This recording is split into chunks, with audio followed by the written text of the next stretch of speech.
Morning guys, এখন বাজে ভোর 5টা আর আমরা জাস্ট এখন ঘুম থেকে উঠলাম। আমি মা উঠে গেছে আর ওই আরেকজন দেখো কম্বল মুড়ি দিয়ে শুয়ে রয়েছে, এখনও ওঠেনি।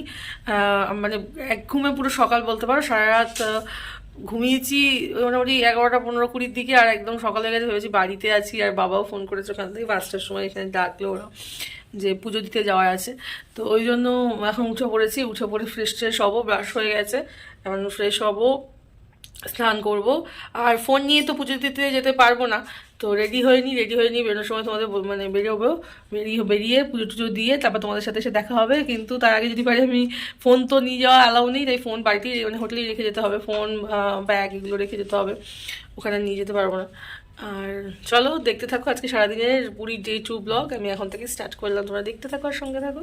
রেডি হয়ে গেছি, দেখতেই পাচ্ছ, একবার ব্যাক ক্যামেরা করে তোমাদের দেখি। এই দেখো তোমাদের দাদাভাই রেডি হয়ে গেছে, এইখানে আমার মা রেডি হয়ে গেছে, আর এই যে আমি রেডি হয়ে নিচ্ছি। একটা হোয়াইট কালারের কুর্তি পরেছি আর পিঙ্ক রানি কালারের একটা ওড়না লেগিংস দিয়ে। আর এই দেখো সবাই রেডি। এখন মন্দিরে পুজো দিয়ে আসি, পুজো দিয়ে এসে তারপরে তোমাদের সাথে শেয়ার করব। আর আজকে তো মন্দিরে জানো ওখানে ক্যামেরা অ্যালাউ নেই, তো ফোন রেখে যাচ্ছি, ফোন টোন নিয়ে যেতে পারছি না। তো চলো এখন বেরোই, খুব লেট হয়ে গেছে, 6:30 বাজতে চললো, মন্দিরে যাব পুজো দিয়ে আসতে। চলো টাটা। মন্দিরে যেহেতু ফোন অ্যালাউ নেই তাই আর ফোন নিয়ে যেতে পারিনি, কিন্তু ছবি তুলবো না তা কখনো হয়? কখনোই না। যে পাঞ্জা দাদা আমাদের পুজো দিয়েছিল সেই দাদাকেই বলেছিলাম তুমি একটুখানি ভালো করে ফটো তুলে দাও তো, দিয়ে তোমার ফোন থেকেই হোয়াটসঅ্যাপ করে দাও আমাদের এই ফটোগুলো। এখন তো সবই হয় এই সোশ্যাল মিডিয়ার যুগে, বুঝতেই পারছো। তো ওই দাদাকে রিকোয়েস্ট করাতে দাদা কিছু ফটো আমাদের তুলে দিয়েছিলো। যে 9জন আমরা ঘুরতে গিয়েছিলাম, ওই 9জন একসাথে দাঁড়িয়ে অনেক ফটো তুলেছি। মানে মন্দিরে এসেছি, কোনো স্মৃতি নিয়ে যাবো না, এটা কখনো হতে পারে না। তো যাই হোক, মন্দিরের বারণ সত্ত্বেও কিন্তু আমরা এই ফটোগুলো দাদার হাত দিয়ে তুলেছিলাম, তাই তোমাদের সাথে ওই ফটোগুলো শেয়ার করলাম। এই জাস্ট পুজো দিয়ে এলাম আমরা, এখন 10টা বাজে। যুদ্ধ হলো রীতিমতো। আমি একটা কথা বলতে চাই, সরি টু উড়িষ্যা পুলিশ, আপনাদের নিয়ম ব্যবস্থা একদম বাজে, একদম বাজে। মানে কোনো হেল্প করে না, কিছু না। এত ভিড়ের মধ্যে তারা যদি দাঁড়িয়ে হেল্পই না করে, কিসের পুলিশ হলো তাহলে, তাই না? মানে প্রচন্ড ভিড়, মানে বয়স্কদের নিয়ে যাওয়াতে কি ডিফিকাল্ট, ইটস টু ডিফিকাল্ট। একটা কথা বলতে চাই, উড়িষ্যার কি বলবো, গভর্নমেন্টকে, তাই তো, মন্দিরের যে রাস্তাটা খুব বাজে, ওটাকে প্লিজ একটুখানি ভালো করুন। অনেক অনেক প্রবীণ নাগরিকরা যায়, রাস্তাটাকে ঠিক করুন প্লিজ। মানে কিভাবে বলবো, মানে সিরিয়াসলি ভাবা যায় না, সিরিয়াসলি। মানে আর মা কেমন লাগলো মন্দির দর্শন করে? দিকে কেমন লাগলো বলো? মন্দির দর্শন করেছি, খুব ভালো লেগেছে, আনন্দ লেগেছে। তুমি যে ভেবেছিলে না, ভাবতে পারিনি এত ভিড়, এত ভিড়। মানে আমরা সকাল 6:30টার মধ্যে গেছি, তাতে এত ভিড় আমাদের, তাই আমরা আসতে পেরেছি। সকাল 6:30টায় গেছি, তাতে যদি এত ভিড় হয় তাহলে বেলায় হলে কি হতো কি জানি। যাই হোক, খুব মজা হয়েছে, খুব আনন্দ হয়েছে ভীষণ। মানে সব কিছু, জগন্নাথের রান্নাঘর, বন তুলসী, মহালক্ষ্মীর মন্দির, সূর্য মন্দির, বিষ্ণু মন্দির, সব গোপাল, সাক্ষী গোপালের মন্দির সব ঘুরেছি, চোখ সার্থক করে নিয়েছি। আর সত্যি পুণ্যি না থাকলে এখানে আসা যায় না, এটা সত্যি কথা। কারণ পৌঁছাতে পেরেছি, এটাই অনেক বড়। মানে এটা থেকে গেল আর কি, মানে স্মৃতি। এটা ফোনে থাকলো না, কিন্তু আমার মনে থেকে গেল। হ্যাঁ, মনে থেকে। এখন চলো ব্রেকফাস্ট করবো, নিচে যাবো। আমরা এখন রেডি হয়ে নিয়েছি, যাবো হচ্ছে সি বিচ। হ্যাঁ, তখন কোথায় থাকবে? কৃষ্ণাদির কাছে থাকবো, যাবো না? তো এখন আমরা ওয়েট করে আছি সি বিচে যাবো, ওয়েট করে রয়েছি সি বিচে যাবো বলে। দেখি যদি বসে। পুজো দিয়ে এসে ড্রেসটা চেঞ্জ করে নিলাম, যাবো এখন সি বিচে, একটু সমুদ্রে নামবো। তো ভাবলাম ওই চুড়িদার পরে নামাটা ঠিক হবে না, তাই জন্য আমি ভাবলাম না, এখানে একটুখানি ড্রেসটা চেঞ্জ করে নিই। আর এই পুচকিটাকে দেখো, এই পুচকিটাকে আমি খুব আদর করেছি, খুব চটকেছি, কি কিউট না? যাচ্ছি এখন সি বিচে সবাই মিলে, প্রচণ্ড রোদ, প্রচণ্ড গরম। আর মাকেও সঙ্গে করে নিয়ে যাচ্ছি, মা বলছিল যাবো না, তো ভাবলাম মাকে একা ঘরে রেখে যাওয়াটা আমার ঠিক মন চাইলো না, তো বললাম চলো আমাদের সাথে। ছাতা নিয়ে তুমি একটু দাঁড়াবে দূরে, ব্যাগগুলো ধরবে, আমি একটুখানি সি বিচে নামবো। তো ভাবলাম হোটেলের উল্টো দিকেই, যেহেতু আমাদের একদম সি বিচটা কাছে, তাই অসুবিধা হয় না, একদম রাস্তা পার হলেই সঙ্গে সঙ্গে নেমে যেতে পারি সমুদ্রের সৈকতে। তো এখন যাচ্ছি, আর কত এখানে দেখো কত কিছু বসেছে, কত স্টল রয়েছে, মনে হচ্ছে সব মানে ঘুরছি। আর গরম বালির মধ্যে হেঁটে যাওয়া টু ডিফিকাল্ট, সিরিয়াসলি। কত শঙ্খের মেলা, শঙ্খ তো কিনবো, অবশ্যই কিনবো, যখন কিনবো তখন তোমাদের সাথে শেয়ার করব। চলো এখন সমুদ্রে নামি, দেখি নিজেদের সমুদ্র সৈকতে নেমে কেমন লাগে।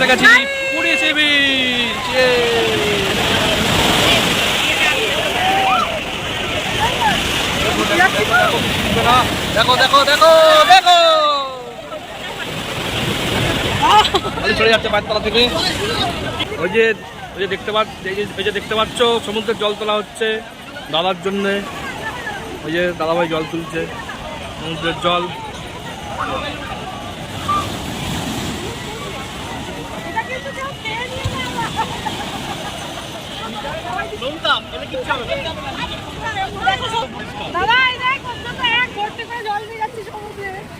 বাবু নেমেছি।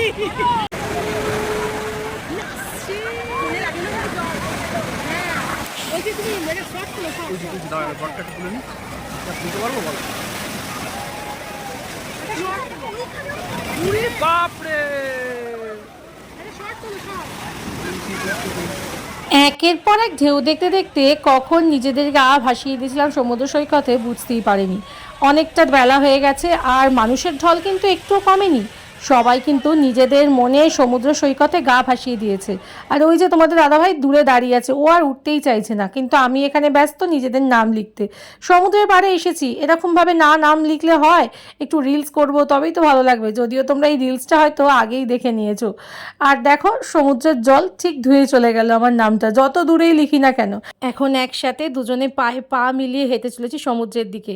কখন একটা ঢেউ এসে দুজনের পাটা ধুয়ে দিয়ে যাবে। কারণ কি জানো, এখন সময় অনেকটা হয়ে গেছে, যেতে আর মন চাইছে না। সবাই লাঞ্চ টেবিলে ওয়েট করছে, কিন্তু আমাদের মনে হচ্ছে এখানেই আটকে আছে।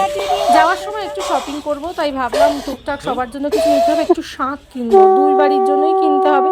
তাই বাজিয়ে আমি ট্রাই করে ফেড আপ যে কোনটা বাজছে আর কোনটা বাজছে না। আমার কাছে তো অনেকগুলোই বাজেনি, লাস্ট একটাই বাজলো, যেটা আমি নিয়ে নিলাম। আর এইদিকে দেখো সবার জন্য টুকটাক কিছু গিফট নিচ্ছি, কারণ না দেখো বেড়াতে এসেছি, খালি হাতে ফিরে যাওয়াটা আমার ঠিক ভালো লাগে না। সবাই যেন মনে হয় যে আশা করে আছে আমার জন্য কিছু না কিছু ও গেছে যখন আনবেই।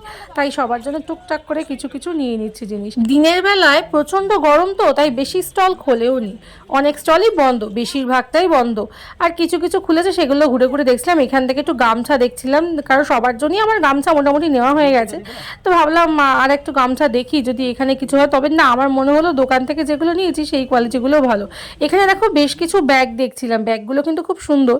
এখান থেকে 2 বাড়ির জন্য সলতে নিয়ে নিলাম, যে সলতে নাকি শুনেছি পুরীর খুব ভালো। তো 2 বাড়ির জন্য 2টো সলতে নিয়ে নিলাম, 2টো বাঞ্চ। আর এখানে মা দেখছে একটু জগন্নাথ বলরামের একটা মার্বেলের স্ট্যাচু। চলো এখন লাঞ্চ টাইম হয়ে গেছে, লাঞ্চ করি গিয়ে। এদিকে দেখো সবাই লাঞ্চ রেডি করে বসে আছে, মানে এখানে অর্ডার চলে এসেছে, তারপরে আমরা বসে গেছি খেতে। সবাই খাওয়া স্টার্ট করে দিচ্ছে, আমরা একটু লেটেই জয়েন করেছি। এখানে ভেজ থালি নিয়েছি আর চিকেন নিয়েছি, ভাত ডাল আলু ভাজা, তারপরে বাঁধাকপি শুক্তো, স্যালাড, চাটনি পাঁপড়, চিকেন, এই ছিল আমাদের আজকে দুপুরের মেনু। তো এখন রেডি হয়ে নিয়েছি, যাবো হচ্ছে একটু ঘুরু করতে।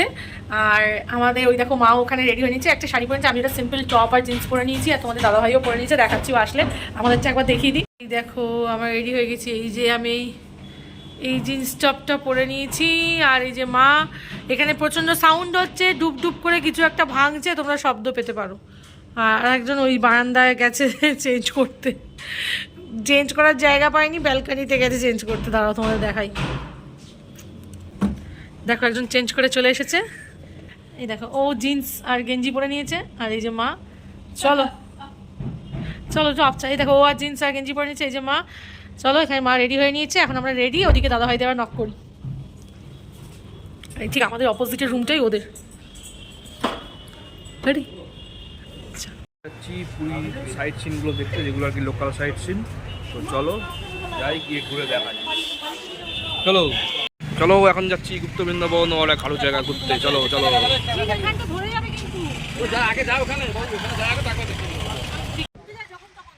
তো চলে এসেছি, এটা হচ্ছে মোহনা।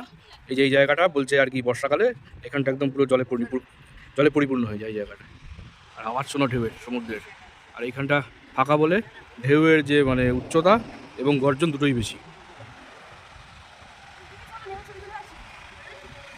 বুঝতে পারছো? আর ওইখানটা আছে একটা নদী, ওইখানটায়, ঠিক এইখানটায়, এই জায়গাটাতে।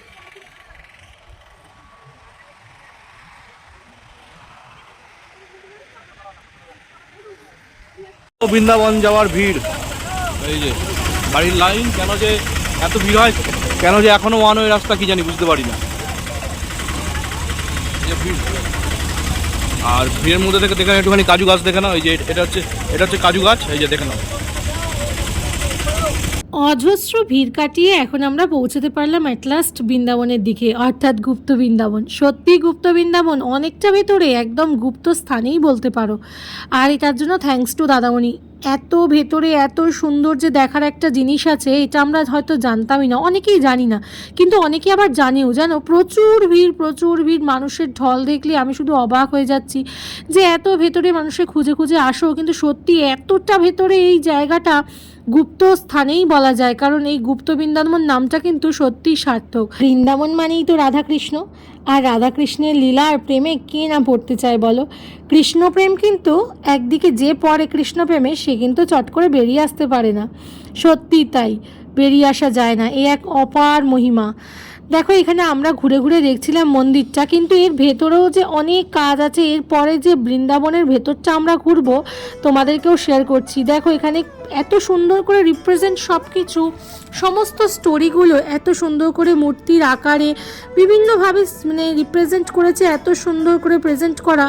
আমি সিরিয়াসলি বলছি, আমার কিন্তু ভীষণ ভালো লেগেছে। আমি কিন্তু গেলে আবার যাব ঘুরতে গুপ্ত বৃন্দাবন। আজ বলতে পারো আমার 50% বৃন্দাবন ঘোরাই হয়ে গেল, কারণ বৃন্দাবনের সমস্ত কিছুই লীলা এখানে এত সুন্দর চিত্রের মাধ্যমে তুলে ধরা হয়েছে। আমার কিন্তু দেখতে বেশ ভালো লাগছে। আর আমি মনে করছি আমার সাথে সাথে তোমরা যারা আমার বন্ধু আছো, তাদের দেখতেও কিন্তু বেশ ভালো লাগছে। এই গুপ্ত বৃন্দাবন স্থানটা কিন্তু অসম্ভব ভালো, আর অজস্র মানুষের ঢল দেখতে পাচ্ছ। এত সুন্দর একটা চৈতন্যদেবের মূর্তি, এখানে এত শান্ত স্নিগ্ধ পরিবেশ, আমার কিন্তু ভীষণ ভালো লেগেছে। জয় বাবা তারকনাথ নাম নিয়ে এগিয়ে চলি সামনে। দেখো কত সুন্দর বাবা তারকনাথের মূর্তি। এখানে দেখো শ্রী চৈতন্যদেবের কি সুন্দর শিক্ষা পাঠ দেওয়ার একটা চিত্র ফুটিয়ে তোলা হয়েছে। সত্যি এখানে না আসলে অনেক কিছুই মিস করে যেতাম। কত কত স্টোরি পোর্ট্রেট করা হয়েছে এখানে। এখানে দেখো হনুমানজির মূর্তিটা কি সুন্দর না, কত বড়, খুব সুন্দর লাগছিল, মনে হচ্ছে অবাক চোখে তাকিয়ে প্রণাম করি। এখানে দেবতা আর অসুরদের মধ্যে যে অমৃত রসের লড়াই হয়েছিল, সেই লড়াইয়ের পোর্ট্রেটটাই করে তুলে ধরা হয়েছে। এখন চলে এসেছি আমাদের 108 শিবলিঙ্গের মন্দিরে। এটা হচ্ছে গুপ্ত বৃন্দাবন যাবার পথেই পড়ে, যদিও আমরা ফেরার পথে এসেছিলাম। আর এই যে দেখছো, ইনি আমাকে তাড়া করেছিলেন অনেকক্ষণ ধরে, তা আমি যাই হোক কোনো রকম বেঁচে ভেতরেই ঢুকে পড়েছি। তো চলো এখন তোমাদেরকেও ভেতরে নিয়ে যাই। প্রচণ্ড ভিড় আর গরম, এই সব কিছু ঠেলে আমাদের ঘুরতেই হবে, তাই আমরাই যাই, তোমরাও আমাদের সাথে চলো ভেতরে। 108 শিবলিঙ্গ না দেখলে হয়? আমি তো এক্সাইটেড 108টা শিবলিঙ্গ দেখবো বলে, কিন্তু কোথায় আমি তো খুঁজে বেড়াচ্ছি, পাচ্ছি না। ফার্স্টে একটা মন্দির দেখলাম, একটু তোমাদের দাদাভাই ঘন্টি বাজিয়ে দিল, তারপরে খুঁজতে খুঁজতে যাচ্ছি যে 108 শিবলিঙ্গর মন্দির কোথায়, কিন্তু কোথাও কিন্তু দেখতে পাচ্ছি না। চলো আমি ভেতরে যাই, গিয়ে দেখি কতটা দূর গেলে পাওয়া যাবে শিব মন্দির। আর এই যে এই পুচকুটাকে দেখো, পুচকুটা লেজ উঁচিয়ে উঁচিয়ে দৌড়াচ্ছে। এখানে দেখছি রামায়ণের স্টোরি, তো সব জায়গায় তো দেখছি এখানে রাম, তারপর কৃষ্ণ, কিন্তু এখানে কোথায় গেল 108 শিবলিঙ্গ? খুঁজে তো পাচ্ছি না। মনে হচ্ছে অনেকটাই খুঁজতে হবে, কিন্তু খুঁজে তো পাচ্ছি না। দেখা যাক, চলো আমিও খুঁজছি, তোমরাও খোঁজো 108 শিবলিঙ্গ। আমি কিন্তু ভীষণ এক্সাইটেড, সমানে বলে যাচ্ছি বাড়িতে। এখানে সব জায়গায় তো রাধাকৃষ্ণের মূর্তি দেখছি, 108টা শিবলিঙ্গ একসাথে, সত্যি সত্যি কোথায়? তারপরে দেখছি জগন্নাথ দেবকে একটু প্রণাম করে নিলাম। তারপরে দেখছি এখানে প্রসাদ দিচ্ছে।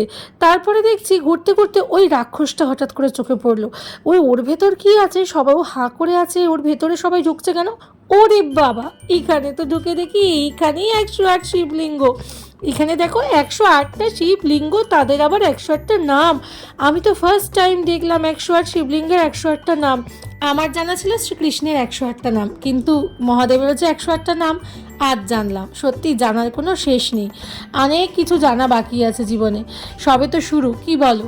এখানে প্রত্যেকটা নাম পড়ে পড়ে আমি এগোচ্ছিলাম, মহাদেবের চরণ ছুঁচ্ছিলাম না যদিও সবগুলোতে, কিন্তু সবাইকে দেখছিলাম ছুঁতে, শুধু আমি কিন্তু অমরনাথকেই ছুঁয়েছি। সবাইকে দেখলাম অমরনাথের পায়ে পড়ছে, আমিও পড়ে গেলাম। ভাবলাম না, আমিও শিবলিঙ্গটা স্পর্শ করি, যদি আমার কিছু হয় আর কি। বুঝতেই পারছো, এই হচ্ছে অমরনাথের মূর্তিটা। তো সবাই দেখি ছুঁয়ে ছুঁয়ে প্রণাম করছে দেখে আমিও একটু মাথা চুকে নিলাম।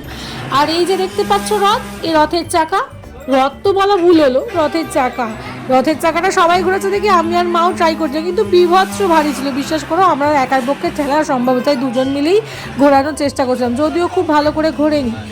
আর এরপর ঘুরতে ঘুরতে চলে এলাম এই যে এখানে দোল দিচ্ছে, কি সুন্দর, এত অপূর্ব, মানে মনে হচ্ছে আমি এখানে এক দৃষ্টি তাকিয়ে থাকি, মনে হচ্ছে সাক্ষাৎ বৃন্দাবনে দাঁড়িয়ে আছি। না মাসি না, পিসির বাড়ি। চলো যাচ্ছি।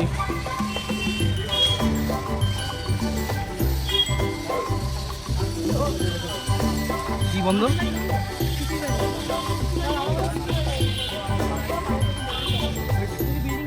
এটা কি পুকুর? কত মাছ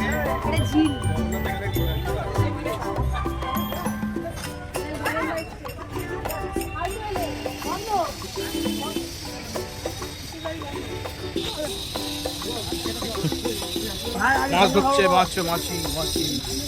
তো এখন মন্দিরে কাজ চালার জন্য মন্দির বন্ধ আছে, দুঃখের বিষয়।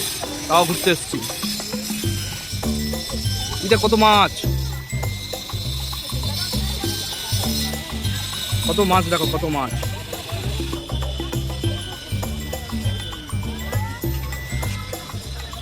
আর এই যে জগন্নাথ দেবের পিসির বাড়ি বন্ধ, কি আর করা যাবে, বাইরে থেকে একটু দেখলাম, তোমাদেরকেও দেখালাম।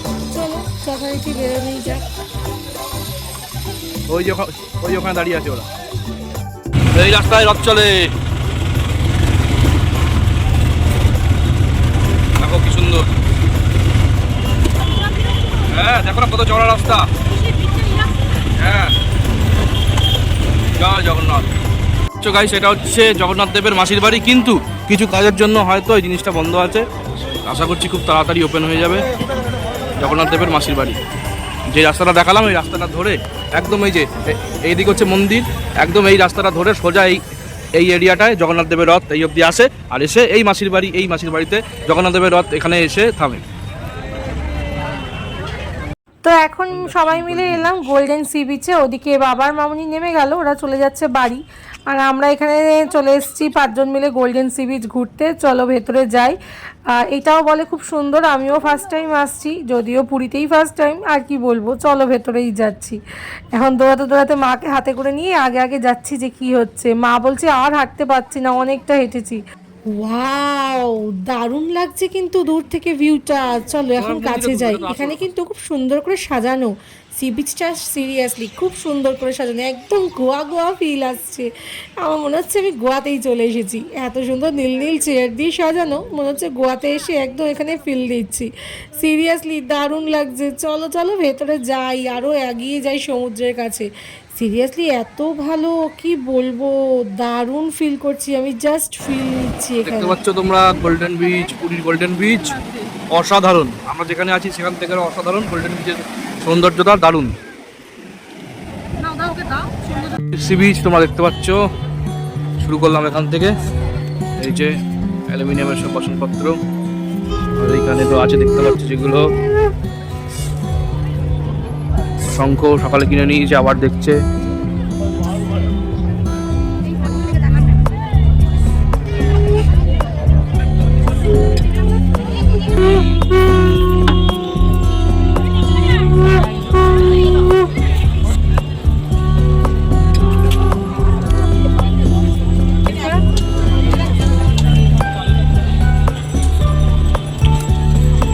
পাপড়ি চাট কত গো?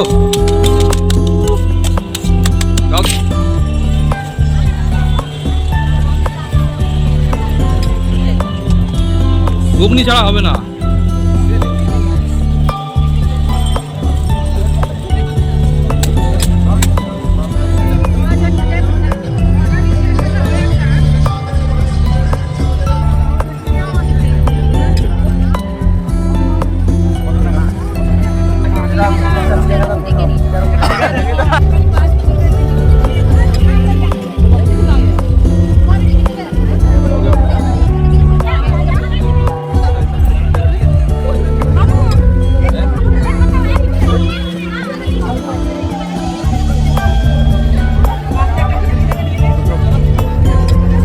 কিছুক্ষণ আগে আমাদের যে পান্ডা পুজো দিয়েছিল তার নাম হচ্ছে জগন্নাথ পান্ডা। এই যে বাবার ভোগ দিয়ে গেছে, এটা মনে হচ্ছে বাবার কণিকা ভোগ, আমি জানি না সঠিক কী জিনিস। আর এটা হচ্ছে মালপো দিয়ে গেছে এখানে। হ্যাঁ, এই যে দাঁড়াও খুলছি প্যাকেটটা, একটু ধরে থাকো। এই যে বাবার মালপো ভোগ দিয়ে গেছে, এই যে দেখতে পাচ্ছ। তো দারুণ জিনিস দুটো, জয় জগন্নাথ বলে খেতে হবে। আমি এইমাত্র খেলাম, অসাধারণ স্বাদ, দারুণ, জাস্ট অসাম। এই যে বসে গেছি ডিনারে। আজকে ডিনারে রয়েছে রুটি, কড়াই পনির, বাটার পনির। আমার অবশ্য কড়াই পনিরটা বেশি ভালো লেগেছে। সত্যি আমি কখনো গেলে পুরীতে নীলাচলের এই কড়াই পনিরটা আবার ট্রাই করব।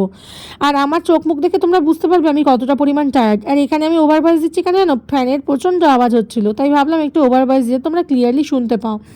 আর আমি এখানে সেটাই বলছিলাম যে আমি ভীষণ টায়ার্ড, পরের দিন সকালবেলা আবার উঠতে হবে 6টার মধ্যে, কারণ আমাদের কালকে ভুবনেশ্বর যাওয়া আছে, 8টার মধ্যে বেরিয়ে যেতে হবে। তাই এখন সকাল সকাল খাওয়া দাওয়া করে এসে ঘুমিয়ে পড়ছি। তো চলো আজকের ব্লগটা এখানেই এন্ড করছি। যদি এই ব্লগটা ভালো লাগে তাহলে অবশ্যই লাইক কমেন্ট শেয়ার করো, চ্যানেলটা সাবস্ক্রাইব করে নিও, পাশে থাকা বেল আইকনটাকে প্রেস করে দিও, যাতে আমি যখনই ভিডিও আপলোড করবো সাথে সাথে সবার আগে তোমাদের কাছে ভিডিও পৌঁছে যাবে। আর আজকে পুরী ডে 2 ব্লগ এখানেই শেষ করলাম। সবাই ভালো থেকো, সুস্থ থেকো, সবাইকে ভালো রেখো, tata, good bye, good night.